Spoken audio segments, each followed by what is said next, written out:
You open your eyes, panoramic window, morning light, a flawless kitchen that no one has ever used, a $3,000 coffee machine, not a single cup in the sink. This apartment costs $6,000 a month. The company pays for it. The company pays for your food. The company pays for your gym, your therapist, and your insurance. You pay for nothing, and you cannot leave. Because the second you type your resignation, you lose the apartment, the insurance, the options that vest in 2 years, and the visa tied to your employer. You don't just lose a job. You lose everything the job plugged into your life. There is a laptop on the kitchen counter. The screen is awake. You left it open all night. On the screen is a draft of your resignation letter, dated yesterday, half written. The cursor blinks after the words, "Because you never finished it." On the back of the laptop lid is a sticky note, yellow, faded, stuck on crooked, written in handwriting you barely recognize as your own. Remember why you came here. You are patient zero, a person who has everything, except the ability to walk away. Corporate psychologists call this the golden handcuffs, a compensation package designed to make leaving financially impossible. Options vest in 4 years. Bonuses pay out only if you stay. Insurance is tied to the contract. Every month you remain increases the price of your exit. After 3 years, leaving doesn't mean losing a salary. It means losing the entire architecture of life the company built around you. On your phone screen, 3 unread messages from a friend in another city. Well, did you do it? You can close the laptop, delete the draft, go to work. Everything will stay exactly as it is. Or you can finish the letter, hit send, and in 30 days, you will have no apartment, no insurance, no visa. What do you do? Pause the video and write in the comments. Stay or leave. Campus parking lot. Early morning detective. Jimmy stands in the doorway of the empty apartment on the 32nd floor. The coffee machine is cooling down. The laptop is closed. A sticky note on the lid. Someone lived here, Jimmy says, peeling the sticky note off the lid. He reads it, folds it, puts it in his trench coat pocket. The snail on his shoulder turns its eye stalks toward the panoramic window and freezes. Let's go downstairs. We start at the bottom. Now you are an intern, the lowest level. You live in a converted van in a parking lot 2 blocks from campus. A sleeping bag, a portable shower, charging cables plugged into the cigarette lighter. Every morning you walk into the office. You are greeted by free breakfast, free lunch, free dinner, and a free gym. You know that out of 20 interns, only 3 will get an offer, maybe 4. You look at the other 19 and think, I am smarter. Every single one of them is thinking the exact same thing. On the office walls are photos of people who started just like this, in a garage, in a dorm, in a van. Now they are on magazine covers. You see them every day. You never see the ones who started the same way and didn't make it to the wall. A month of the internship has passed. Your mentor suggests you stay for the weekend. Unpaid, unofficial, just for the experience. Everyone around you agrees, and you show dedication. The mentor will remember. Refuse, and you leave on time, but the question hangs in the air. Make your choice. Stay for the weekend or leave on time. Jimmy sits at a table in the campus common area. Under a half-empty glass of tea is a forgotten brochure for new interns. Success stories. They started from 0. 12 portraits. Everyone is smiling. Jimmy flips through it. The snail crawls up to the brochure. It looks at the first portrait, then the second, then the third. It never looks at the empty space next to the portraits, where the photos of those who failed should be. Abraham Wald, a mathematician during World War II, first described survivorship bias. The military studied planes that returned from missions and reinforced the bullet holes. Wald said, "You are studying the wrong planes. You need to look at the ones that didn't return." Silicon Valley shows interns photos of those who succeeded, never the ones who worked just as hard and left with nothing. The viewer sees 12 portraits and thinks the odds are reasonable. They don't count the thousands of empty frames behind the wall. Open office, campus. Noon, Jimmy sits in an ergonomic chair at a desk with no partitions. A free lunch tray, a massage chair in the corner, a nap pod across the hall. The snail crawls slowly along the armrest from one end to the other. It reaches the edge, turns around, crawls back. It never stops. You know what the cleverest trick here is? Jimmy says, his eyes fixed on the monitor. They don't force you to work late. They just make sure you have nowhere else to go. Now you are a junior engineer. You got the offer. $140,000 a year. A signing bonus. Options that start vesting in a year. Free food, laundry, gym, health insurance, a corporate shuttle with Wi-Fi. The first 3 months, you feel like you made it. You call home and say, "I got in." Mom cries. Dad is quiet. Then he says, "I'm proud." 6 months later, you realize you can't remember the last time you ate a meal off campus. You realize you have no hobbies. The only people you talk to are sitting in the chairs next to you. A year later, you get a raise, and now you feel good. Exactly as good as you felt on your first day, not better. A promotion to another department opens up. An interesting project, but it requires moving to another city. Or you can stay. It is quiet, familiar, and the salary keeps growing. Make your choice. Relocate or stay. Jimmy opens the desk drawer. Inside is a printout of an internal compensation table left behind by the previous employee. The columns read, base salary, bonus options, perks, cost of leaving. The last column is in bold. The snail crawls from the beginning of the armrest to the end. Back again. It never stops. Philip Brickman and Donald Campbell called this hedonic adaptation. A human being gets used to any level of comfort. A raise brings joy for 3 to 6 months. Then you return to your baseline level of satisfaction. You get used to free food the same way you get used to breathing. The next bonus won't make you happier. It will just make leaving more painful. Google Brickman Campbell, hedonic treadmill adaptation, glass office, Menlo Park. Before dusk, Jimmy stands by a glass wall. Beyond it is an open office where 50 engineers sit, all behind screens. No one is talking. The snail is stuck to the glass, caught between Jimmy's room and the people outside. It can't decide which side to be on. The most interesting part begins, Jimmy says, tapping a finger on the glass. When you stop distinguishing where the company ends and you begin. Now you are a team lead. You manage 12 people, 4 years at the company. Your options have vested. You could have left a year ago. You didn't, not because you were afraid of losing money, because you didn't know who you would be without this logo on your business card. You introduce yourself at parties with the company name, not your own name. "Hi, I'm from," followed by the logo.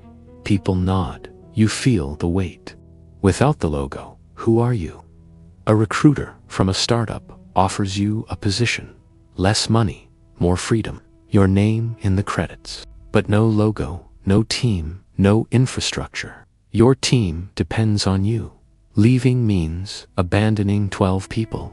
Make your choice. Leave for startup or stay corporate. By the way, you have reached the second to last level. Most people close the video earlier.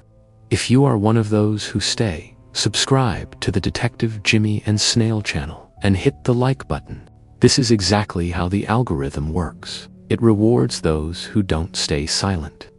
Jimmy opens the top drawer of the cabinet, a business card holder, 20 cards, all identical. Name, company logo, title, not a single personal one.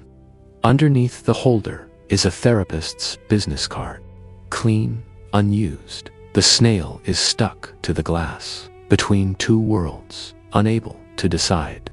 James Marcia, a developmental psychologist, described this as identity foreclosure, a state where a person accepts an imposed identity without exploring alternatives. The corporation gives you a logo, a title, a card, an email, an access badge, a parking spot. And at some point, these attributes replace your personality. Leaving becomes not a career move, but an identity crisis. You aren't afraid of losing your job. You are afraid of finding out that without it, you are nobody. Google James Marcia identity foreclosure, corporate identity, headquarters, conference room, 45th floor. Jimmy sits at the head of a long table. Monitors show growth charts. Everything is green. Everything points up. The snail crawls slowly across the surface of the table from one end to the other. The table is long. The snail is small. It's on this floor, Jimmy says, leaning back in the chair, that people do impossible things. And that is exactly why they start believing they are allowed to do anything. Now you are the VP of engineering. You make decisions that affect millions of users. The last quarter was a record. Metrics skyrocketed. The board of directors is happy. You personally presented the strategy at the annual meeting. Standing ovation. An internal report from the ethics team shows that the recommendation algorithm disproportionately impacts teenagers. The metrics are good, but the report says, not for everyone. Your deputy suggests, let's flag this as a task for next quarter. Now is not the time to break what is working. You just received an award for social responsibility. Change the algorithm, and metrics fall. The board will notice, delay it, and you keep the momentum. But the report stays in the drawer. Make your choice. Change it now, or delay IT. Jimmy walks over to the cabinet against the wall. On the shelf is the award for social responsibility, glass, heavy. Next to it is the internal report, marked deprioritized Q4. The snail crawls across the table. The table is long. The snail is small.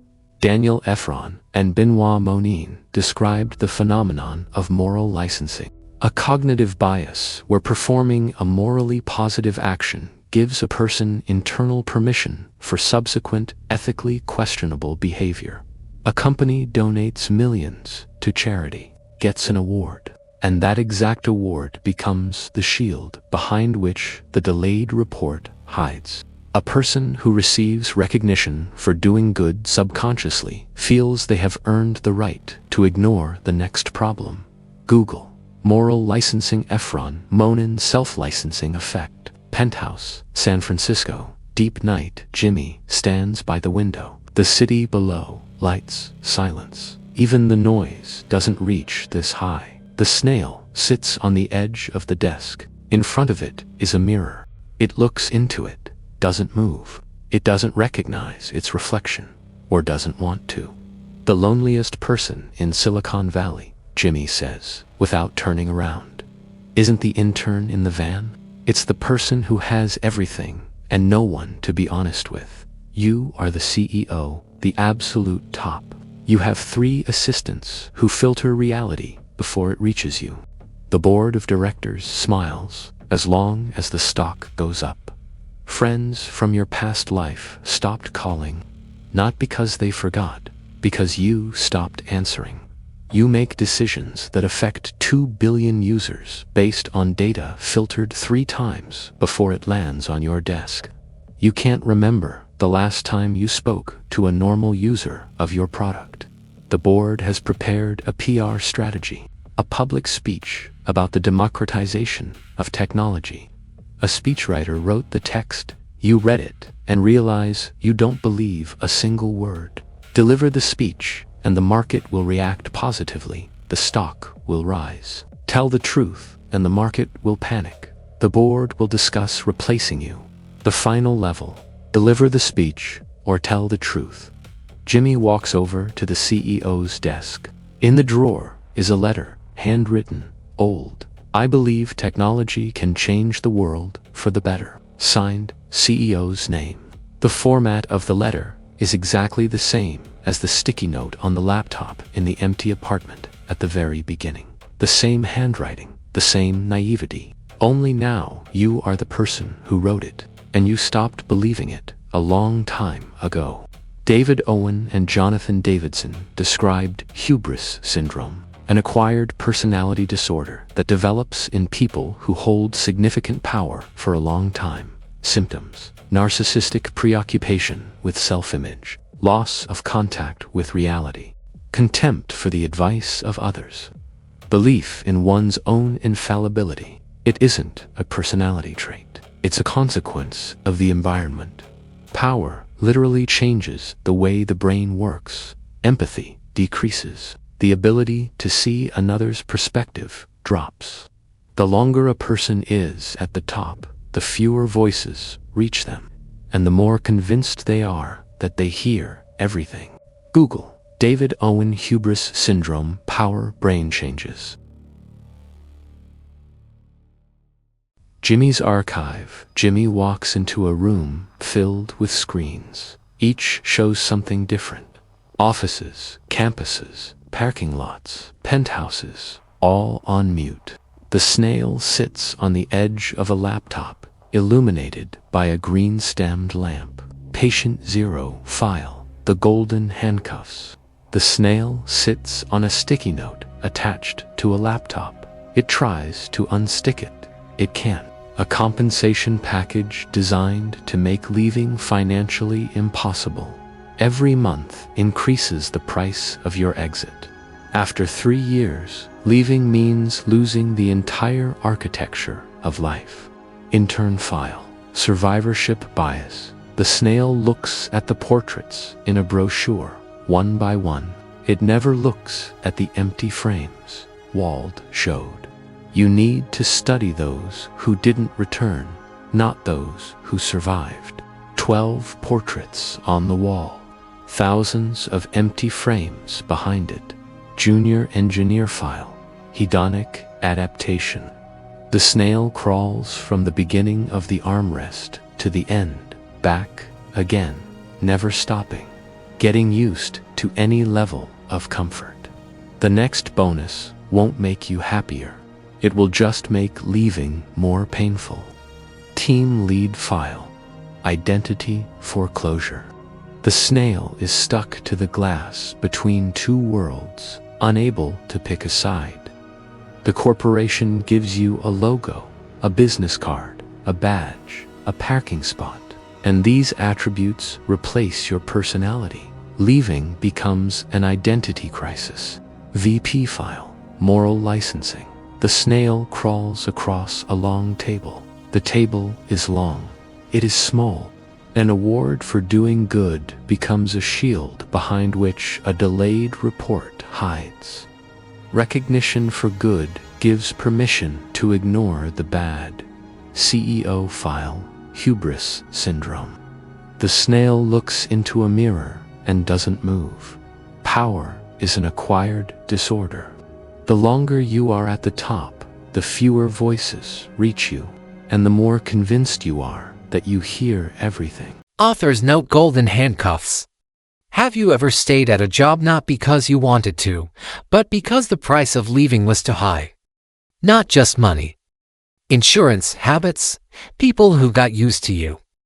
When you stay out of fear of losing what you have, it is no longer a choice. It is a conditioned reflex. Survivorship bias.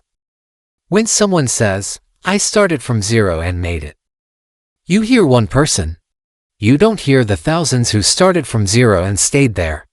They didn't get on a podcast. They don't have a book. Their story is no less real. The algorithm just didn't show them to you. Hedonic adaptation. Remember your first paycheck. How happy you were. Remember your last one. You weren't happy. You checked your balance and closed the app. That is hedonic adaptation. Not because the salary is low, because the brain gets used to any level. Identity foreclosure. Who are you without your title, without your logo, without your business card? If that question causes anxiety, you are already there. Marcia described it as accepting someone else's identity without exploring your own. The company gave you a role, and you stopped looking for yours. Moral licensing. A company that donates millions to the environment and simultaneously delays a report on harm to children isn't evil. It just got internal permission. The award on the shelf became proof that we are good, and good people can take their time. And hubris syndrome. A CEO who stops listening isn't deaf. They have a syndrome. Owen N. Davidson described it as an acquired disorder caused by holding power for too long. The higher you climb, the quieter the voices from below become, and the more convincing the silence gets. Detective Jimmy knows. The most secure cage is the one you don't want to escape from, because it is comfortable. Subscribe, check the community tab, and make the right choice. This was Detective Jimmy and Snail. See you in the shadows.